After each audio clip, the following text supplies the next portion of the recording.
মহাভারতে পাণ্ডব এবং কৌরবদের মধ্যে যে যুদ্ধ সংগঠিত হয়, এই যুদ্ধে অর্জুন এবং শ্রীকৃষ্ণ এবং কর্ণের একটা ঘটনা রয়েছে।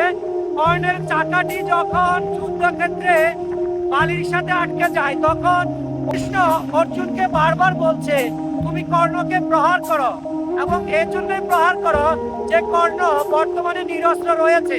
তখন শ্রীকৃষ্ণকে বারবার বলতেছে যে নিরস্ত্র একজন ব্যক্তিকে আমি কিভাবে প্রহার করি। তখন বলেছে যে এই কর্ণই তো যখন অভিমন্যু যুদ্ধক্ষেত্রে একা হয়ে গিয়েছিল, তখন সবাই মিলে এই অভিমন্যুকে অস্ত্র দ্বারা প্রহার করেছিল। এছাড়াও দ্রৌপদীর অস্ত্র হরণের সময় রাজসভায় এই কর্ণ নিষ্ঠুর ছিল। তার মানে ভগবান এটা বুঝাতে চেয়েছেন যে তুমি যদি সত্যের পক্ষে থাকো এবং ন্যায়ের পক্ষে থাকো, তাহলে ভগবান শ্রীকৃষ্ণ এবং উপরের সৃষ্টিকর্তা সবসময় তোমার সাথে রয়েছে। মহাভারতের এই ছোট একটা ক্লিপ থেকে আমরা অনেক কিছু শিখতে পারি। জয় মহাভারত।